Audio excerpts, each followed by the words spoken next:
Hello friends, welcome to NS classes. My name is Neetu. आज हम discuss करेंगे day 5 जो कि डेटाबेस मैनेजमेंट सिस्टम के अंदर आज पढ़ने वाले हैं हम फंक्शनल डिपेंडेंसी।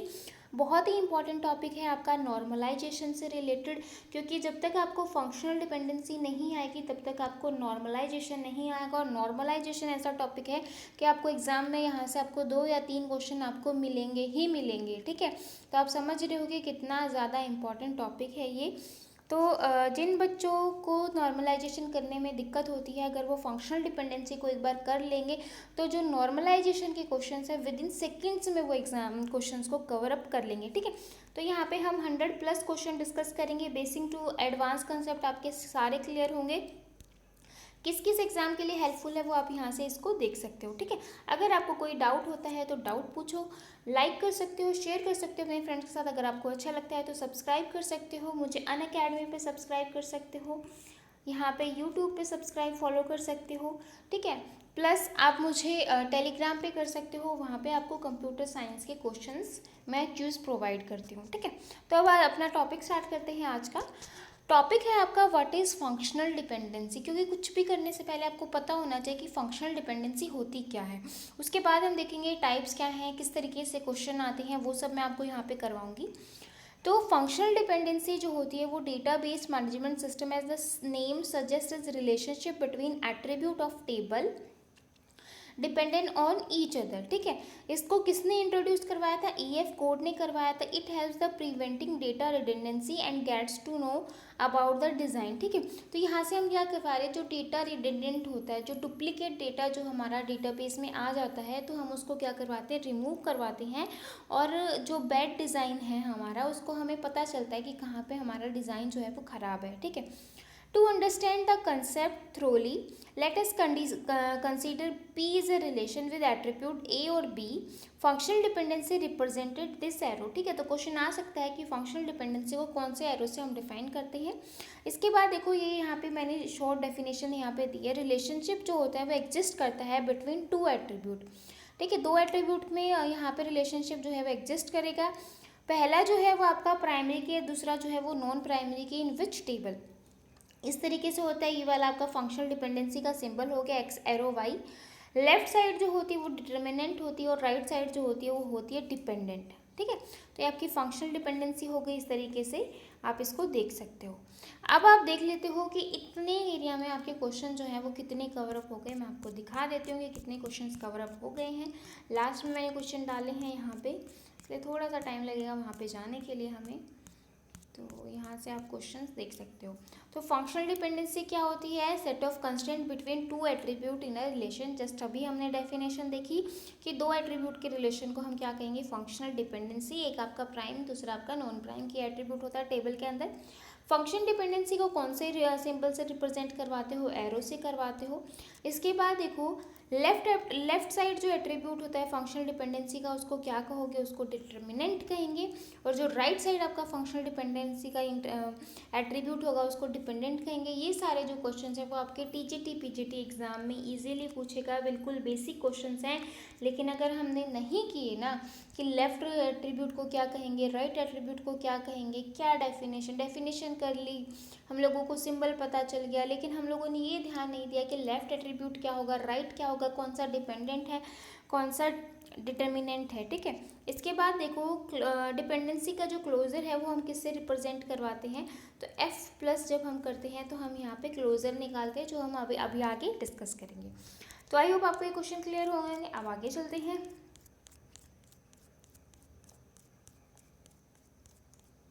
अब चलते हैं टाइप्स पे। ये फंक्शनल डिपेंडेंसी की टाइप्स जो हैं वो क्या होती हैं।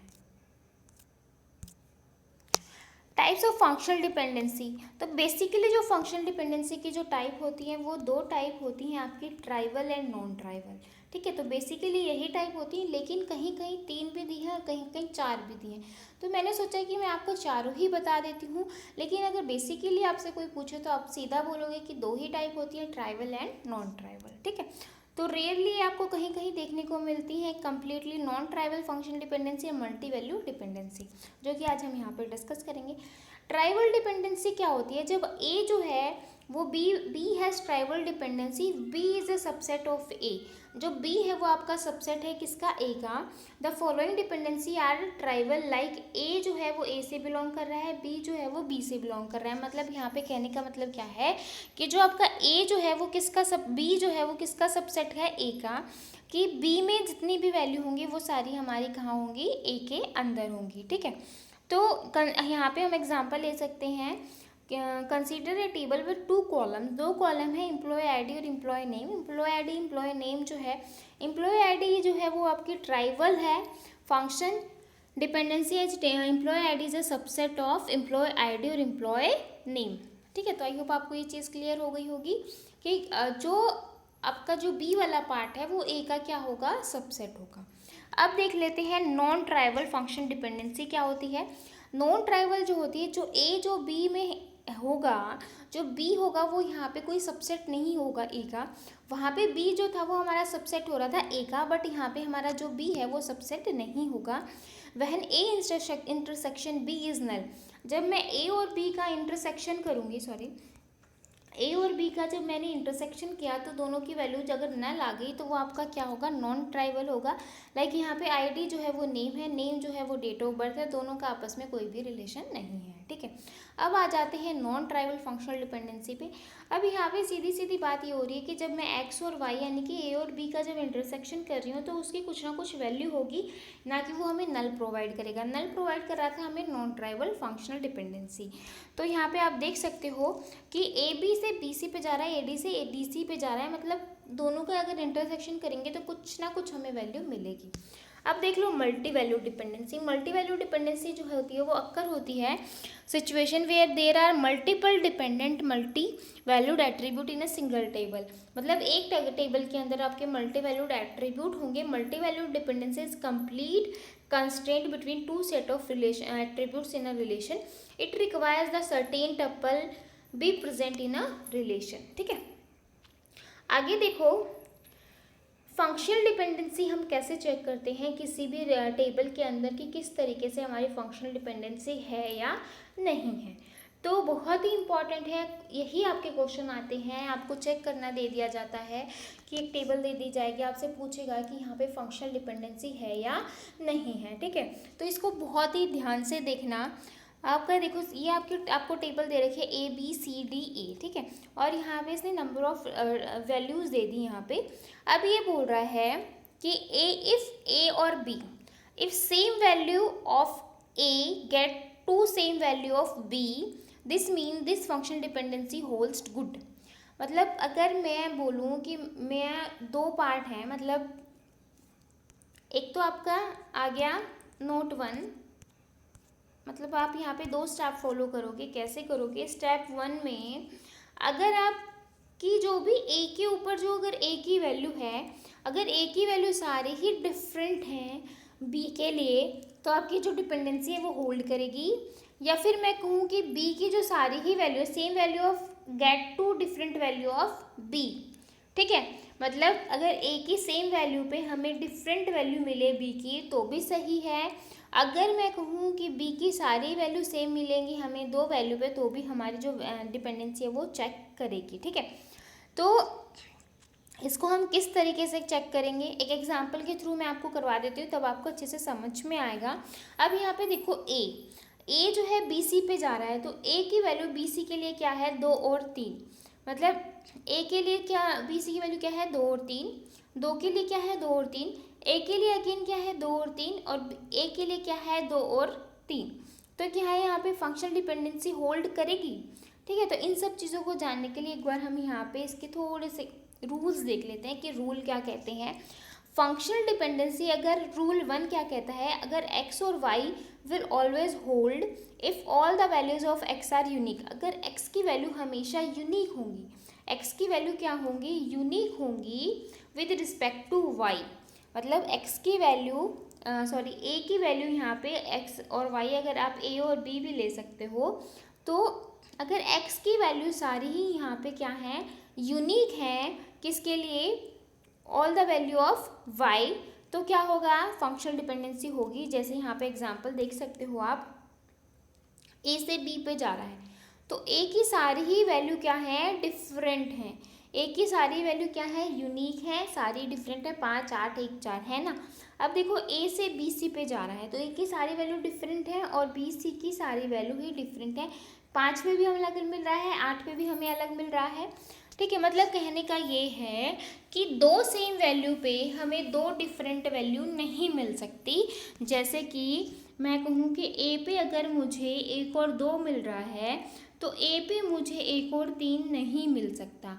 मतलब यहाँ पे ए की वैल्यू जो है वो 1 और 2 भी हो गई तो 1 और 3 भी होगी, तो हम क्या लेंगे, मतलब यहाँ पे अगर ए की वैल्यू सेम है तो यहाँ पे हमारी बी की वैल्यू जो है वो हमारी क्या होगी, वो हमें सेम ही प्रोवाइड करेंगी। ठीक है, अब आगे देखो, ए से सी डी पे जा रहा है तो भी हमें डिफरेंट वैल्यू मिल रही हैं, ए से बी सी डी पे जा रहा है तो भी हमें डिफरेंट मिल रही हैं, ए से बी सी डी ई पे जा रहा है तो भी हमें डिफरेंट वैल्यू यहाँ पे मिल रही हैं। तो अब रूल्स क्या कहता है, रूल 2 क्या कहता है, अगर फंक्शनल डिपेंडेंसी होल्ड कर रही है तो y की अगर सारी वैल्यू सेम है, वैल्यू इररिस्पेक्टिव ऑफ x, अगर x की वैल्यू सारी डिफरेंट है, मतलब x की वैल्यू पे अगर y की वैल्यू भी सारी सेम है तो भी हमें चेक करने की ज़रूरत नहीं है।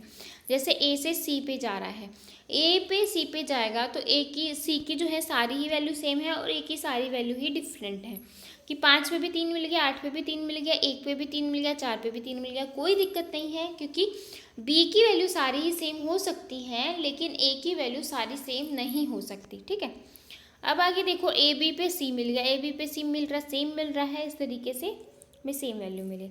अब देखो रूल 1 और रूल 2 क्या कहता है, if general functional dependency alpha is beta always holds if either all value of alpha are unique if all values of B are same.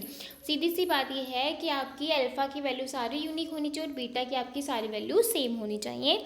For functional dependency x y hold, if two tuples in the table agree on the value of attribute x, then they must also agree on the value of attribute y.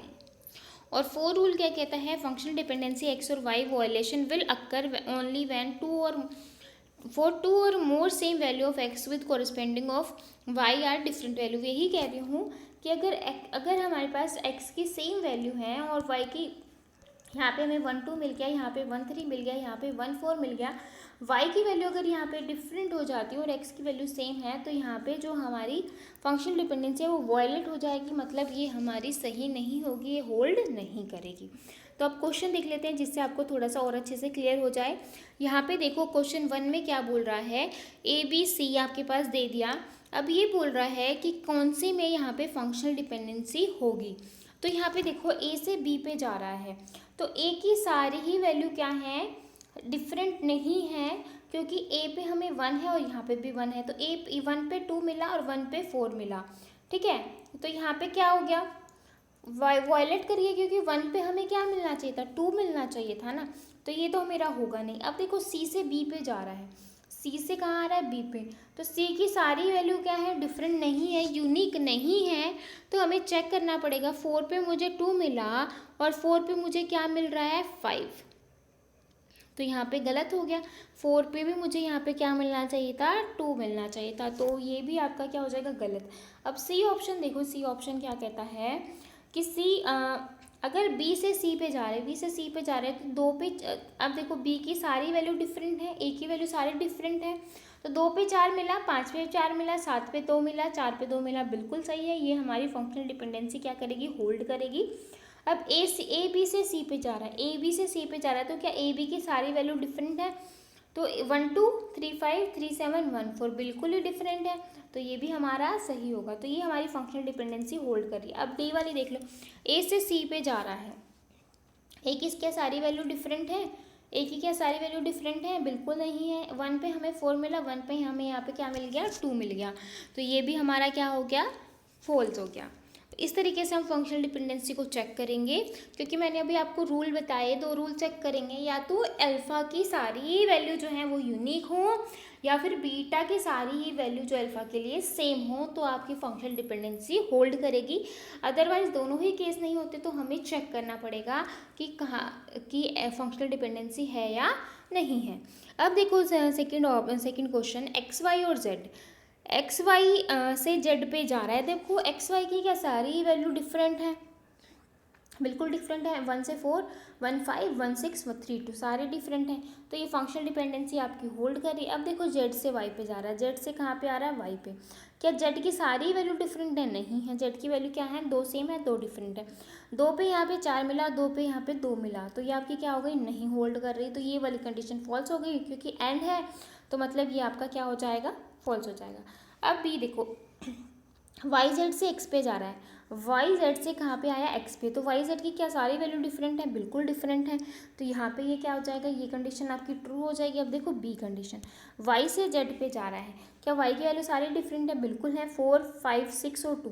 Direct आपको rule देखने हैं, rule देखोगे direct आपका question solve हो जाएगा। तो B option आपका correct हो गया। सी ऑप्शन देखो, वाई जेड से एक्स पे जा रहा है, क्या वाई जेड की सारी वैल्यू डिफरेंट है, बिल्कुल है, तो ये होल्ड करेगी। एक्स से जेड पे जा रहा है, क्या एक्स की सारी वैल्यू डिफरेंट है, नहीं है। तो एक्स की जो 3 बार 1 मिल रहा है, तीनों पे ही वाई की वैल्यू आपको डिफरेंट मिल रही है, तो ये आपकी होल्ड नहीं करेगी। तो इस तरीके से हम फंक्शनल डिपेंडेंसी को चेक करते हैं। आई होप आपको समझ में आया होगा। अब ये वाला क्वेश्चन देख लेते हैं यहाँ पे कि फंक्शनल डिपेंडेंसी चेक करनी है, और यही रूल मैंने आपको बताए हैं कि अगर सेम वैल्यू है of get to same value of B, this means functional dependency is hold good. If same value of a for two different value of b, this means functional dependency does not good. अगर आपके पास same value है a की और आपको different value मिल रही है b की, तो वहाँ पे आपकी फंक्शनल डिपेंडेंसी होल्ड नहीं करेगी, क्योंकि आपको सेम वैल्यू ही मिलनी चाहिए थी, बट आपको वैल्यू क्या मिल रही है, डिफरेंट। आगे देखो, इस तरीके से आप यहाँ पे चेक कर सकते हो। ये मैंने आपको यहाँ पे नोट भी डाल रखा है। तो आपको रूल ध्यान रखने हैं कि आपके रूल क्या क्या हैं, तो आप इस क्वेश्चन को इजीली कर सकते हो। ठीक है, आगे देखो, ये हमारे रूल्स हो गए। अब देखो इन्फ्रेंस रूल और आर्मस्ट्रॉन्ग ओजियम। ठीक है, तो मतलब यहाँ पे जैसे आप मैथमेटिकल में कुछ फंक्शंस पढ़ते थे, कुछ रूल पढ़ते थे, लाइक ट्रांजिटिव रूल हो गया, रिफ्लेक्सिव रूल हो गया, कम्यूटेटिव हो गया, तो यहाँ पे भी थोड़े से थ्योरेटिकल रूल्स हैं जो हम करेंगे तो आपको जो सिनेरियो है वो थोड़ा सा अच्छे से क्लियर हो जाएगा। तो दो रूल्स में इनको डिवाइड किया गया है, प्राइमरी रूल और सेकेंडरी रूल। अब प्राइमरी और सेकेंडरी रूल क्या क्या होते हैं वो मैं आपको थोड़ा सा डिफाइन कर देती हूँ कि जिस तरीके से आपने लॉजिक गेट में देखा होगा, गेट तो आपके पास बहुत सारे होते हैं, पर आपके पास 2 गेट ऐसे होते हैं, नॉर और नैंड गेट, जिससे आप क्या करते हो, सारे गेट बना सकते हो। तो जब आप नॉर और नैंड गेट से ही सारे गेट बना सकते हो, तो आपको बाकी गेट की क्यों ज़रूरत पड़ी। तो यहाँ पे हमें ज़रूरत क्यों पड़ी, इसलिए पड़ी क्योंकि जब हम नॉर और नैंड गेट से सारे गेट बनाते तो हैं, लेकिन हमें टाइम बहुत लग जाता है, क्योंकि कई बार नैंड गेट हमें 4 या 5 यूज़ करने हैं, जब जाके आप एक्सोर या एक्सनोर बना पाते हो, एंड बना पाते हो 3 या 4, इस तरीके से। तो जो कॉम्प्लेक्सिटी है वो थोड़ी ज़्यादा हो जाती है। तो मतलब काम तो हम इन दोनों गेट से भी कर सकते हैं, लेकिन थोड़ा और इजी बनाने के लिए हम सारे गेट यूज़ करते हैं। ठीक है, तो ऐसे ही प्राइमरी और सेकेंडरी रूल है, मतलब प्राइमरी रूल से भी हम सारे काम कर सकते हैं, लेकिन थोड़ी सी कहते हैं ना वो कॉम्प्लेक्सिटी बढ़ने की वजह से हम क्या करते हैं, सेकेंडरी रूल को भी यूज़ करते हैं। तो आई होप आपको प्राइमरी और सेकेंडरी का जो फंडा है वो क्लियर हुआ होगा कि प्राइमरी और सेकेंडरी हम क्यों यूज़ करते हैं।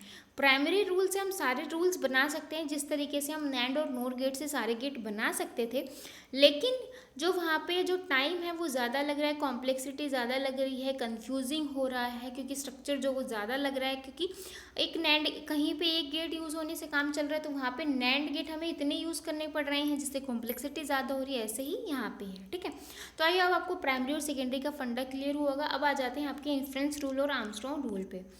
इन्फ्रेंस रूल और आर्मस्ट्रॉन्ग रूल आपका क्या कहते हैं, पहले एक्सियोम की डेफिनेशन देख लेते हैं क्या होती है। ये एक स्टेटमेंट होती है that is taken to be true, मतलब ट्रू हम कह सकते हैं, सेम एज प्रीमाइसिस, मतलब हम मानते हैं कि ये ट्रू होगा ही होगा, और starting point for further argument, मतलब कि स्टार्टिंग पॉइंट हम मानते हैं कि बिल्कुल सही होगा कि आगे हम उसके ऊपर क्या कर सकें, आर्ग्यूमेंट कर सकें। आगे देखो, Armstrong axiom hold on every database relation can be use to generate closure set. जब हम क्लोजर निकालते हैं, इस तरीके से आपने अभी क्लोजर की डेफिनेशन देखी होगी, इस तरीके से हम क्या करते हैं, क्लोजर निकालते हैं, ए प्लस जब क्लोजर निकालेंगे तो हम क्या करते हैं, यहाँ पे आर्मस्ट्रॉन्ग रूल्स को होल्ड करते हैं, मतलब इनको यूज़ करते हैं। आर्मस्ट्रॉन्ग जो है वो यूज़ होता है conclude the functional dependency on या फिर रिलेशनल डेटाबेस मैनेजमेंट सिस्टम। ये एक टाइप ऑफ असर्शन है, मतलब हमने असर्शन किया ना, कि हमने प्रिमाइज किया कि हम मान रहे हैं कि ये ट्रू है, ठीक है। फर्दर आर्ग्यूमेंट्स के it can apply to a set of functional dependency drive other functional dependency. अब देख लो प्राइमरी रूल क्या होते हैं। तीन आपके पास प्राइमरी रूल होते हैं। रिफ्लेक्सिव रूल, ये जिसको आप IR1 भी बोलते हो, यानी कि इन्फ्रेंस रूल 1, ठीक है। और आर्ग्यूमेंटेशन रूल जिसको आप IR2 भी बोलते हो, इन्फ्रेंस रूल 2। और ट्रांजिटिव रूल को आप क्या बोलोगे, इन्फ्रेंस रूल 3। अब देख लेते हैं रिफ्लेक्सिव क्या होता है। रिफ्लेक्सिव जो होता है वो डिटरमाइन करता है y को, जिसमें हम x और y भी कहते हैं। मतलब यहाँ पे y जो है वो आपका सबसेट होगा x का। जितनी बार y के अंदर वैल्यू होंगी वो सारी किसके अंदर होंगी, x के अंदर। एग्जाम्पल देख रहे हो, x की वैल्यू है ABCDE और y की है ABC। तो y के अंदर जितने भी सबसेट है, सारे सबसेट कहाँ पे प्रेजेंट है, आपके x के अंदर। तो इस तरीके से आपका होता है रिफ्लेक्सिव रूल। आगे आता है ऑगमेंटेशन रूल, काफ़ी इंपॉर्टेंट है और साथ में इसको IR2 रूल भी कहते हैं। Partial dependency if x determine y, अगर x जो है वो डिटरमाइन कर रहा है y को, तो xz जो है वो डिटरमाइन करेगा yz को फॉर एनी z। सीधी सी बात है, अगर x से y पे जा रहा है तो xz से yz पे भी जाएगा। तो एग्जांपल देखो, फॉर आर ABCD, तो A से B पे जा रहा है तो AC से BC पे भी जाएगा। जब हम आगे क्वेश्चंस करेंगे तो आपको ये चीज़ें बहुत अच्छे से क्लियर होंगी कि कहाँ पे हम इन रूल्स को यूज़ कर रहे हैं। आगे देखो ट्रांजिटिव रूल क्या कहता है। ट्रांजिटिव रूल, अगर XY determines Y and y determine z, अगर x से y पे जा रहा है और y से z पे जा रहा है तो x से z पे भी जाएगा। क्योंकि अगर आपने मैथ्स में की है, ट्रांजिटिव रूल किया है, तो a से b पे जाता है, b से c पे जाएगा और a से c पे जाएगा। या फिर मैं डायरेक्ट कहूँ, जब हम एग्जाम्पल लेके पढ़ते थे, अगर a जो है वो b का फ्रेंड है, अगर a b का फ्रेंड है और b जो है वो c का फ्रेंड है, तो हम कह सकते हैं a जो है वो c का फ्रेंड भी होगा। इस तरीके से अगर आपने पढ़ा हो मैथ्स के अंदर तो सेम यहाँ पे है। आगे देखो सेकेंडरी रूल क्या कहेंगे, यूनियन रूल, डिकम्पोजिशन रूल और pseudo transitivity rule. Union rule क्या कहता है, if x determine y and x determine z and then x must also determine y और z। जो x है, अगर x से y पे जा रहा है और x से z पे जा रहा है, तो जो x है वो y z दोनों पे ही डिटरमाइन करेगा। अब देख लो डिकम्पोजिशन रूल क्या कहता है। यहाँ पे प्रोजेक्ट रूल और रिवर्स ऑफ यूनियन रूल भी कहते हैं। If x determines y at z, x जो है वो y z पे जा रहा है, तो x से जो y पे भी जाएगा और x से z पे जाएगा। मतलब जो हम इसका रिवर्स हो गया यूनियन का रिवर्स हो गया, क्योंकि x से y पे जा रहा था, x से z पे जा रहा था, x से y पे z पे जा रहा था। तो यहाँ पे x y z पे जा रहा है तो x से y पे भी जाएगा और x से z पे भी जाएगा, ठीक है। अब देखो यहाँ पे आप प्रूफ भी देख सकते हो, x से yz पे जा रहा है, yz से y पे जा रहा है और x से कहाँ पे जा रहा है, y पे, क्योंकि हम IR3 रूल यहाँ पे यूज़ कर रहे हैं। यहाँ पे आप इसको देख सकते हो। आगे देखो सूडो ट्रांजिटिविटी रूल, इसको IR6 भी कहोगे। इफ़ x अगर डिटरमाइन कर रहा है y को और and yz determine w, then xz determine w। Same वही ट्रांजिटिव रूल आ गया, x से y पे जा रहा है, yz से w पे जा रहा है, तो xz से कहाँ पे जाएगा, w पे जाएगा, ठीक है। तो इन रूल्स को फॉलो करके हम इसको प्रूव कर सकते हैं। आगे देखो की टर्म्स क्या होती हैं। एक्सियोम जो हो एक सेट ऑफ इन्फ्रेंस रूल होता है जो यूज़ किया जाता है infer for all functional dependency on a relational database, ठीक है। आगे देखो डिकम्पोजिशन क्या होता है। It is a rule that suggest if you have a table that appear to contain two entities which are determined by the same primary key, then you should consider breaking them into two different tables, ठीक है। Dependent क्या होता है, अभी हमने सारी चीज़ें पढ़ी थी, अभी इनको थोड़ी सी डेफिनेशन देख लेते हैं। It is displayed on the right side of functional dependency diagram. हमने देखा था कि डिपेंडेंट जो होता है वो आपका राइट साइड होता है फंक्शनल डिपेंडेंसी के, और डिटर्मिनेंट जो होता है वो आपका कहाँ पे होता है, लेफ्ट साइड होता है। अब देखो यूनियन जो होता है वो सजेस्ट करता है that if two table are separate, अगर दो टेबल सेपरेट हैं तो primary key is the same, you should consider putting them and together, ठीक है। तो आई होप आपको एक की टर्म जो है वो यूज़ समझ में आई होंगी, बहुत ही इंपॉर्टेंट है, डायरेक्ट क्वेश्चंस आते हैं इनके ऊपर। आगे देखो closure set of attribute. Closure set किस तरीके से हम निकालते हैं, यहाँ पे देखो find the attribute of closure set. आपको दे दिया A B C D E, A B से सी पे जा रहा है, बी से डी पे जा रहा है, सी से ई पे जा रहा है और डी से ए पे जा रहा है। तो आपको फाइंड करना है बी। बी आपको फाइंड करना है, किस तरीके से करेंगे, अब देखो बी से डी पे जा रहा है, यहाँ पे देखो बी से किस पे जा रहा है, डी पे, तो आपके पास बी भी मिल गया, आपको डी भी मिल गया। फिर देखो डी से ए पे जा रहा है, ए पे गया, फिर आपके पास ए बी आ गया, ए बी से किस पे जा रहा है, सी पे जा रहा है और सी से किस पे जा रहा है, ई पे। तो ए बी सी डी ई, तो मतलब बी के अंदर आपके पास सारे एलिमेंट आ गए ना। तो इस तरीके से हम इसको क्या करते हैं, क्लोजर निकालते हैं। अब देखो इक्विवेलेंस ऑफ फंक्शनल डिपेंडेंसी क्या होता है, इक्विवेलेंस क्या होता है। अब डायग्राम में देख के समझ पा रहे होगे कि अगर फंक्शनल डिपेंडेंसी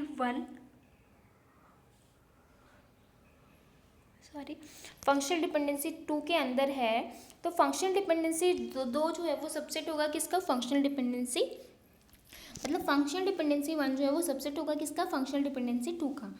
यहाँ पे क्या होगा, फंक्शनल डिपेंडेंसी 2 जो है वो सबसेट होगा फंक्शनल डिपेंडेंसी का। अगर दोनों कंडीशन ट्रू हैं तो फंक्शनल डिपेंडेंसी और फंक्शनल डिपेंडेंसी 2 जो है वो क्या होंगी, इक्विवेलेंट होंगी। तो how to find relationship between two functional dependency set, किस तरीके से हम इनके बीच में रिलेशनशिप जो है वो फाइंड आउट कर सकते हैं।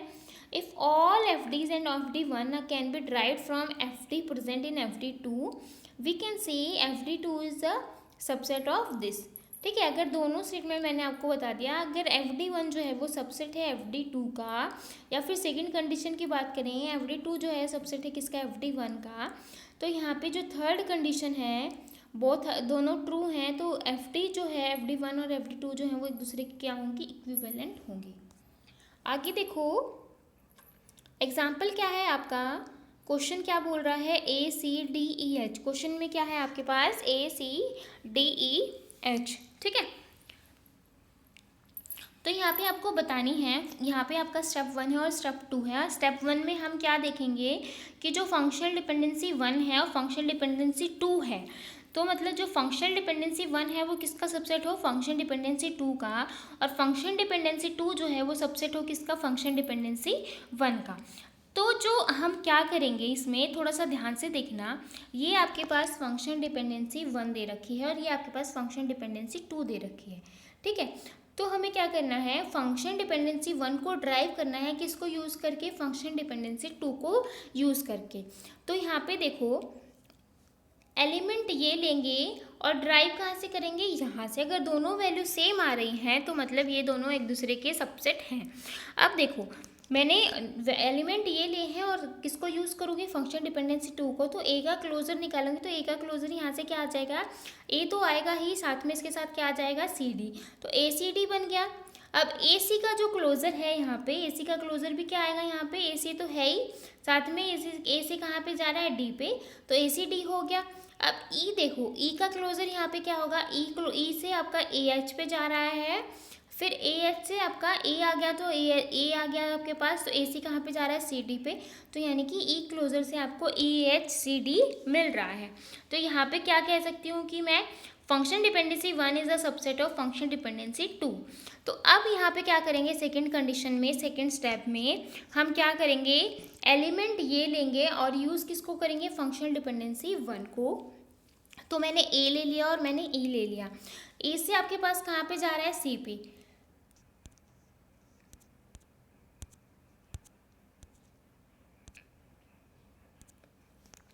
ए से कहाँ जा रहा है, सी पे जा रहा है, और ए तो आपके मिल ही रहा है, और ए सी से कहाँ पे जा रहा है, डी पे, तो ए क्लोजर से आपको क्या मिल गया, ए सी डी मिल गया। अब देखो ई क्लोजर से आपको क्या मिल रहा है, यहाँ पे ए डी मिल रहा है, ए आ गया आपके पास, तो ए से आपको सी मिल गया, और ए सी से आपको क्या मिल रहा है, डी, और जब आपके पास ई है तो ई से आप कहाँ पे जा रहे हो, एच पे, तो मतलब ई क्लोजर से आपको सारे ही एलिमेंट मिल रहे हैं। तो हम यहाँ से कह सकते हैं कि एफ डी जो टू जो है वो सबसेट है किसका, एफ डी 1 का। तो हेंस हम कह सकते हैं कि FD2 जो है वो सबसेट है FD1 का, और FD1 जो है वो सबसेट है किसका, FD2 का। तो दोनों ही स्टेटमेंट ट्रू हैं, तो दोनों ही फंक्शन डिपेंडेंसी वो एक दूसरे की क्या होंगी, इक्विवेलेंट होंगी। तो इस तरीके से हम फंक्शनल डिपेंडेंसी की इक्विवेलेंसी को चेक करते हैं। अगर आपको करने हैं तो आप कुछ 2-4 क्वेश्चन प्रैक्टिस करके निकालना, जिससे आपके जो डाउट्स हैं वो और अच्छे से क्लियर हो जाएं। और आपको डाउट हो तो आप कमेंट करके पूछ सकते हो। एक और प्रैक्टिस क्वेश्चन है यहाँ पे, इसको देखेंगे। अब यहाँ पे देखो, let us take another example to show the relationship between two sets. ठीक है, दो सेट्स हैं, रिलेशन जो है R2 में बोल रहा है ABCD हैविंग टू दो फंक्शनल डिपेंडेंसी होगी, function dependency 1 and function dependency 2। 1 से जा रहा है A से B पे, B से C पे और A से C पे। ठीक है, तो अगर मैं इसको चेक करूँ, सबसे पहले स्टेप 1 में चेक करेंगे, मतलब एलिमेंट इसके लेंगे और किसको लेके चेक करेंगे, यहाँ से चेक करेंगे। तो मैं अगर A को लूँ, A को यहाँ से लूँ, तो A का क्लोजर यहाँ पे क्या रहा है, A से आपको क्या मिल रहा है, B, फिर B से आपको क्या मिल रहा है, C, और A से आपको क्या मिल रहा है, D। तो A क्लोजर से आपको सारे एलिमेंट मिल गए। अब देखो B क्लोजर से आपको क्या मिलेगा, B से आपको C मिल रहा है। ठीक है, B से आपको C मिल गया, और B तो है ही आपके पास, तो आपको और तो कुछ मिल नहीं रहा क्योंकि A आपके पास है नहीं, तो B से मिल गया। अब देखो A से E तो हमने कर ही दिया, तो A से अगर यहाँ पे मतलब A से आपको सारे एलिमेंट मिल रहे हैं, तो अब देखो हम FD2 को लेके चलते हैं। FD2 में क्या हो रहा है, अब A का क्लोजर निकालेंगे। A का क्लोजर मैं निकालूं तो A के क्लोजर में क्या होगा, यहाँ से देखेंगे A से आपको क्या मिल रहा है, B मिल रहा है, B से C मिल रहा है, और यहाँ पे हमें D तो मिल ही नहीं रहा है। उसके बाद देखो B क्लोजर, B से आपको क्या मिल रहा है, C मिल रहा है, और तो आपको कुछ मिल नहीं रहा, तो यहाँ पे ये हो गया। फिर इसके बाद A से आपको क्या मिल रहा है, D, बट यहाँ पे ऐसी कोई कंडीशन है ही नहीं, तो ये क्या हो जाएगा, ये एक दूसरे के सबसेट नहीं है। सबसेट नहीं है तो मतलब ये इक्विवेलेंट नहीं होंगे। ये क्वेश्चन आपको प्रैक्टिस करके देखना है। अगर आपको समझ में आया है ठीक है, आप फिर से अपने आप से खुद से ट्राई करो। फंक्शनल डिपेंडेंसी 1, फंक्शन डिपेंडेंसी 2, देखो कि फंक्शनल डिपेंडेंसी 1 जो है वो क्या सबसेट है फंक्शनल डिपेंडेंसी 2 का, या फिर ये देखो function dependency 2 is a subset of subset is function dependency 1। इस तरीके से अगर दोनों स्टेटमेंट ट्रू होती हैं तो इक्विवेलेंट है, नहीं होती तो नहीं है। ठीक है, आगे देखो, canonical cover in data base management system. किस तरीके से कैनोनिकल कवर हम निकालते हैं, पहले देख लेते हैं कि कैनोनिकल कवर होते क्या हैं, क्यों हमें नीड पड़ी।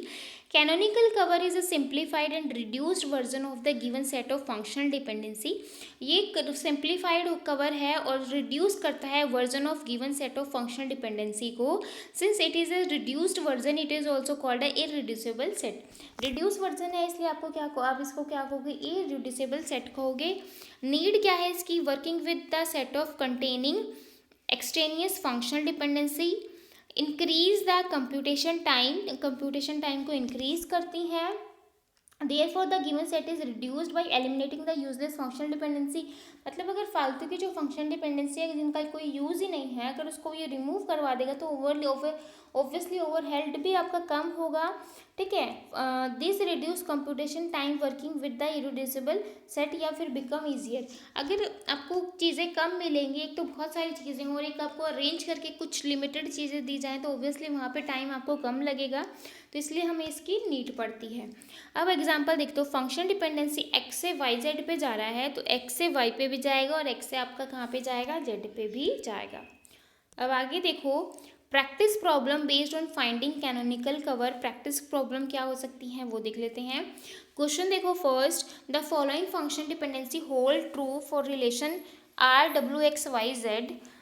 x से आपको w मिल रहा है, wz से आपको xy मिल रहा है, तो y से आपको wxz मिल रहा है। ठीक है, तो यहाँ पे स्टेप 1 में क्या हो रहा है, x से आप w पे जा रहे हो, wz से आप कहाँ पे जा रहे हो, x पे जा रहे हो, क्योंकि ये क्या कहता है, अगर x से yz पे जा रहे हैं तो x से y पे भी जाएंगे और x से कहाँ पे जाएंगे, z पे भी जाएंगे, तो इसलिए yz से अगर x पे जा रहे हैं तो yz पे y पे भी जाएंगे, और y से डब्लू पे, वाई से एक्स पे और वाई से जेड पे। तो इस तरीके से हमने इसको क्या कर लिया, लिख लिया है, ठीक है।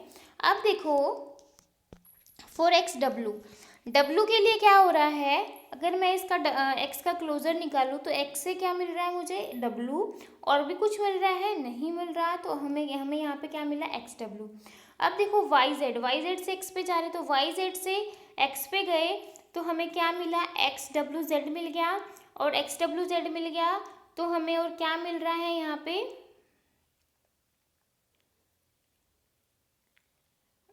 और डब्लू जेड से हमें क्या मिल रहा है, वाई, ठीक है। तो वाई हमें मिल गया, तो सारी चीज़ें हमें यहाँ पे मिल गई। ऐसे ही डब्लू जेड से हमें वाई मिल रहा है, तो दोनों स्टेटमेंट यहाँ पे क्या आ गई, सेम आ गई। तो हम इस एक स्टेटमेंट को यहाँ से क्या करवा सकते हैं, रिमूव करवा सकते हैं, क्योंकि हमें यहाँ पे क्या करवाना है, जो फालतू हमारे पास है जिनका हमें कोई यूज़ नहीं करना, तो हम उसको क्या करवा देते हैं, रिमूव करवा देते हैं क्वेश्चन को ईजी करने के लिए, ठीक है, फंक्शनल डिपेंडेंसी ईजी हो सके। अब देखो डब्लू, वाई से डब्लू पे जा रहा है, वाई से डब्लू पे जा रहा है, तो वाई से हमें डब्लू वाई मिल गया, डब्लू मिल गया, डब्लू वाई आपके पास आ गया। तो वाई से आपको एक्स भी मिल रहा है, वाई से आपको जेड भी मिल रहा है, और वाई से आपको खुद वाई भी मिल रहा है। तो चारों ही कंडीशन आ जाएंगे, ऐसे ही वाई डब्लू वाई एक्स में हो जाएगा, ऐसे ही वाई जेड में हो जाएगा, ठीक है। तो only W Z Y contain more than one attribute only left side, considering W Z is Y, W Z इस तरीके से हम इसको निकाल लेंगे। Consider all possible subset of W Z, check if the closure result of any subset matching to the closure result of W Z. तो W plus का आपका क्या होगा, डब्लू, जेड प्लस का क्या होगा, Z. Clearly one of the subset have the same result same as that of entire left side, thus we conclude that we cannot write wz से y, w से y और z से y। set of functional dependency obtained in set of step 2 in the canonical cover, ठीक है।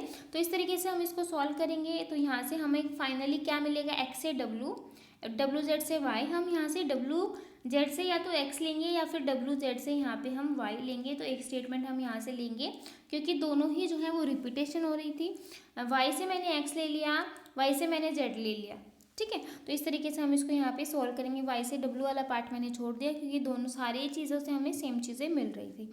तो ये हमारा final जो है वो कैनोनिकल कवर आएगा, और बाकी की जो फालतू चीज़ें थी उनको मैंने क्या करवा दिया, एलिमिनेट करवा दिया, ठीक है। आगे देखो कि हम कैंडिडेट की को कैसे फाइंड आउट करते हैं। बहुत ही इंपॉर्टेंट क्वेश्चन है, क्योंकि जब हम फंक्शनल डिपेंडेंसी करेंगे तो फंक्शनल डिपेंडेंसी में आपको पता होना चाहिए कि कैंडिडेट की क्या है, और किस तरीके से प्राइम की है, किस तरीके से नॉन की है, किस तरीके से पार्शियल एट्रीब्यूट हो रहा है, किस तरीके से ट्रांजिटिविटी हो रही है, एटॉमिक वैल्यू क्या है। तो वो सारी चीज़ें जब हम देखेंगे तो आपको ये सारी चीज़ें जो हैं वो क्लियर होनी चाहिए। क्वेश्चन फर्स्ट देखो, consider the given relation R with attribute function dependency f1 f2 f3 f4 f5। Function candidate key हम वो लेंगे जिसमें सारे एट्रीब्यूट हमें मिल जाएं, वो हम फंक्शन डिपेंडेंसी लेते हैं। तो f1 से f3 पे जा रहा है, f3 से f2 पे जा रहा है, f2 से f4 पे जा रहा है, f4 से f5 पे जा रहा है। तो हम इसको किस तरीके से सॉल्व करेंगे, अब यहाँ पे देख सकते हो, f1 का क्लोजर निकालूंगी, f प्लस निकालूंगी f1 का, तो f1 से आपको f3 मिल गया, f3 से आपको f2 मिल गया, f2 से आपको f4 मिल गया, ठीक है, f4 मिल गया, और f4 से आपको f5 मिल गया। तो f1 मिल गया, f3 f2 f4 f4 5, तो यहाँ से ये हो गया। अब देखो f3 से आपको क्या क्या मिल रहा है, f3 से आपको मिला f3 से मिला 3, फिर f2 मिला, फिर f2 मिल गया तो आपको f4 मिल गया, और f4 मिल गया तो आपको f5 मिल गया। तो यहाँ पे आपको f1 नहीं मिल रहा, तो ये तो आपकी कैंडिडेट की होगी नहीं। अब देखो f2 पे आ जाओ, f2 से आपको f4 मिल रहा है, f2 भी मिल रहा है, f4 से आपको f5 मिल रहा है, लेकिन यहाँ पे आपको ना ही f3 मिल रहा ना ही f1 मिल रहा। अब देखो फंक्शन डिपेंडेंसी f4 का क्लोजर निकालेंगे तो f4 और f5 बाकी नहीं मिल रहे हैं। तो f1 ही ऐसा क्लोजर है जिसमें सारे एलिमेंट जो हैं वो कवर अप हो रहे हैं, सारे एट्रीब्यूट कवर हो रहे हैं। तो यहाँ पे फंक्शनल डिपेंडेंसी आपकी क्या होगी, f1। आगे देखो नेक्स्ट क्वेश्चन, आपको 3-4 क्वेश्चन करोगे तो अच्छे से क्लियर हो जाएगा कि किस तरीके से फंक्शन कैंडिडेट की निकालते हैं। सेकेंड क्वेश्चन देखो, f1 f2 f3 f4 5 F1 से आपको F3 मिला, F2 से आपको F4 मिला, और F1 से F1, F2 से आपको क्या मिला, F5। कैसे निकालेंगे, क्लोजर निकालें F1 का, तो F1 से आपको F1 मिल गया, F3 मिल गया, बाकी कुछ नहीं मिल रहा। F2 से आपको F2 नहीं मिल गया, F4 नहीं मिल गया, बाकी आपको कुछ नहीं मिल रहा। जब मैं F1 और F2 का क्लोजर निकालूंगी तो आपको F1 F2 से F5 मिल रहा है, और F1 से आपको F3 मिल रहा है, और F2 से आपको F4 मिल रहा है। तो मतलब सारे एलिमेंट यहाँ पे कवर हो रहे हैं। तो यहाँ पे आपकी जो कैंडिडेट की होगी वो क्या होगी, F1 और F2, क्योंकि सारी एलिमेंट ही कवर आपके कहाँ पे हो रहे हैं, F1 F2 के अंदर। नेक्स्ट क्वेश्चन देखो, consider the given relation with attribute F1 F2 F3 F4 F5। तो यहाँ पे क्या हो रहा है, F1 से F3 पे जा रहे हैं, और जब मैं F1 का क्लोजर निकालूंगी तो आपको F1 और F3 मिलेगा, लेकिन बाकी और कुछ नहीं मिलेगा।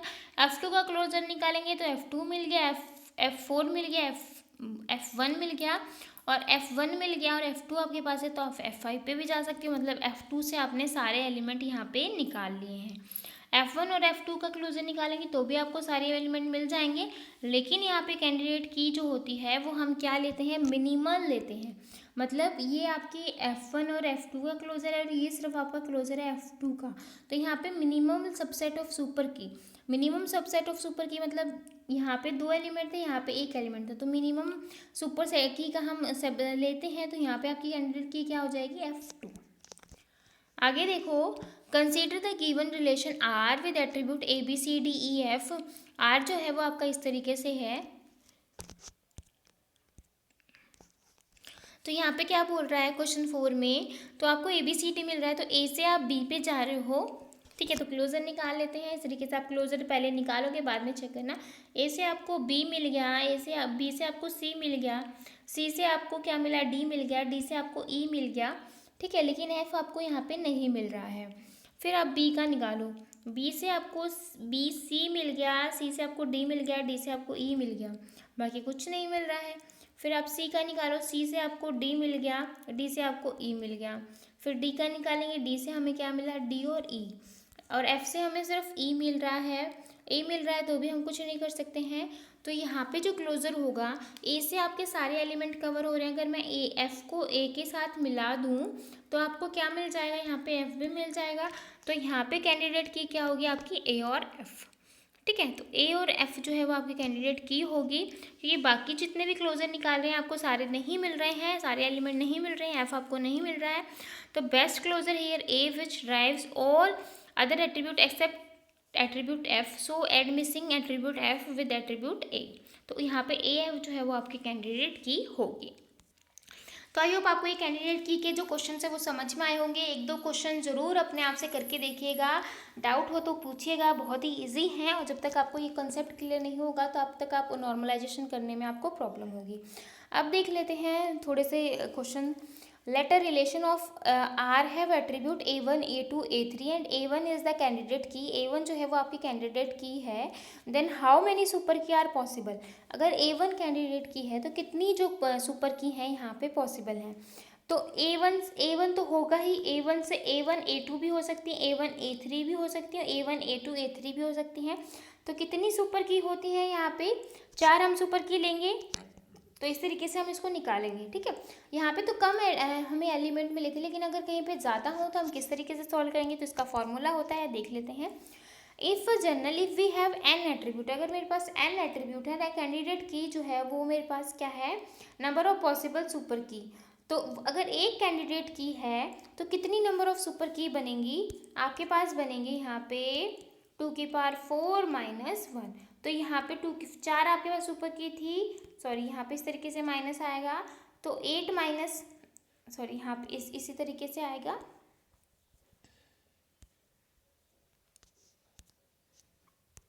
ठीक है। तो आप इसको कैसे निकालोगे,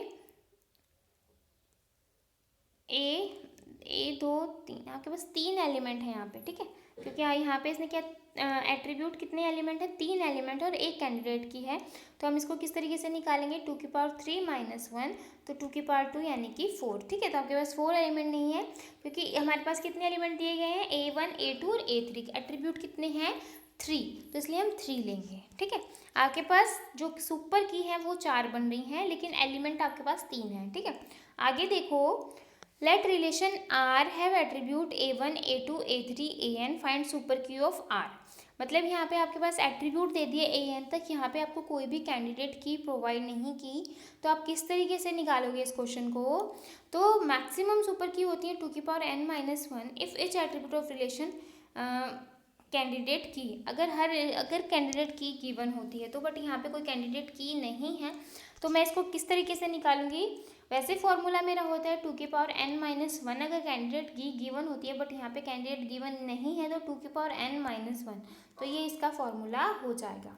आगे देखो सेकंड क्वेश्चन, सेकंड जो है, सेकंड क्या बोल रहा है, letter relation R have attribute A1 A2 A3 AN, A1 से AN पे जा रहा है और कैंडिडेट की जो है वो यहाँ पे क्या है A1 A2 A3, तो आपके पास ये जो कैंडिडेट की हैं ये हैं। Then the possible number of super key, तो सुपर की यहाँ पे क्या होंगी, एट्रीब्यूट अगेन आपके पास A⁴n है, और आपके पास कैंडिडेट की कितनी है, कैंडिडेट की 3 है, और आपके पास जो एट्रीब्यूट है वो क्या है 2n, तो यहाँ पे -3, तो इस तरीके से आपके पास यहाँ पे एलिमेंट हो जाएंगे 2n-3, क्योंकि कैंडिडेट की कितनी है, अगर एक कैंडिडेट की गिवन है तो n-1 करेंगे, 2 कैंडिडेट की गिवन है तो 2 करेंगे, 3 गिवन है तो 3 करेंगे। तो ये चीज़ आपको ध्यान में रखनी है। आगे देखो question, let a relation have attribute A1 A2 A3 AN, और कैंडिडेट की जो है वो आपके पास A1 A2, then the possible number of super key, तो यहाँ पे आपके पास कैंडिडेट की कितनी हो गई 2, तो AN की पावर -2 हो जाएगी, ठीक है। तो यहाँ पे आपके पास क्या हो रहा है,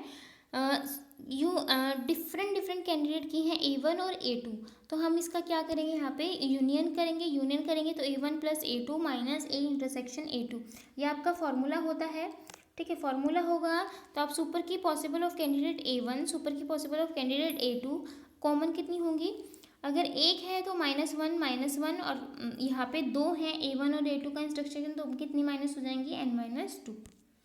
आगे देखो क्वेश्चन में क्या बोल रहा है, फंक्शन डिपेंडेंसी बेस्ड क्वेश्चन आगे।